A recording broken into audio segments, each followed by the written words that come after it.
The image upload is working, our image is here, but now I want easy to use URL, which we can store here in our users collection, and which we can then use in our message bubble to show the image of a user who sent a message.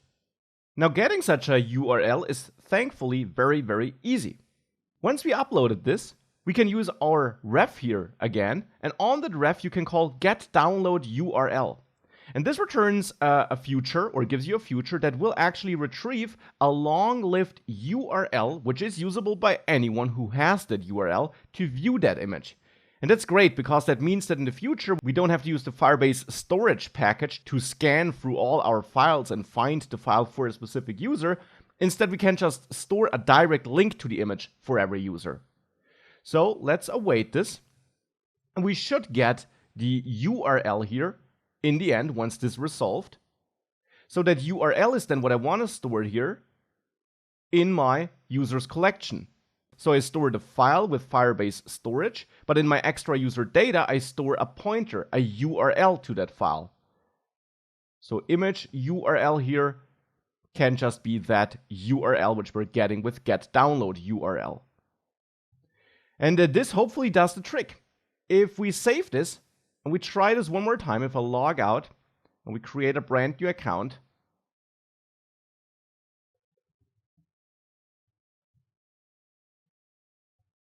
with some valid data here, we add an image and click sign up. The sign up process is active and eventually finishes. And if we now go back to the Firebase Web Console, to the database, and to users, you see that I have this image URL for the user I just added. And if we grab that URL and enter it in the browser, it loads this image. So that's a direct URL to that image, which is great because that means we can now always use that URL to load and preview this image. We don't have to use the Firebase storage SDK to kind of scan all files. Now, one thing you might also notice though is that on storage you see that the files are relatively large.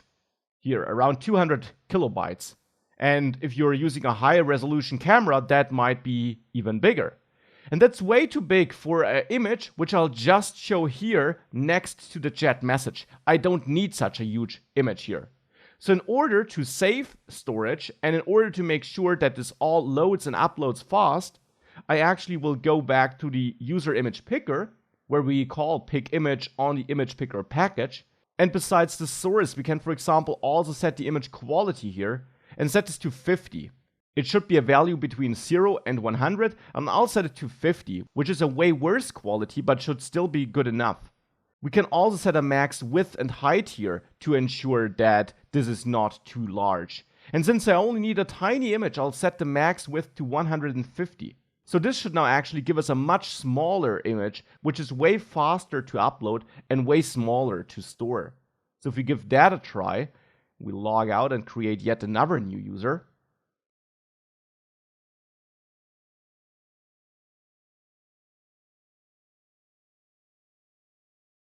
Here, let's take an image. If I now sign up, you see that is faster. It doesn't take as long to upload. And we also see it here. If I reload, the other images have around 200 kilobytes. This image has just 3 kilobytes. And of course, it has a worse quality, but that should be fine. And we can always fine-tune this later, but we certainly don't need the high-resolution, super large image if we're just going to use a tiny image here. Now, that's the next point, though. I want to make sure we do display the image here. And for that, I will actually clear all my images I currently have here, so that we start from scratch. And I will also clear all the database data. So everything here in chat by deleting the entire chat collection, everything in chats by deleting this collection, and everything in users by deleting this collection. And of course, that means we'll also delete all users here under authentication. And I'm simply doing this to start from scratch now that we added all those core functionalities when it comes to creating users. And I also then want to test this on iOS, on a real iOS device, before we thereafter continue, show the image preview, and then also work on the push notifications.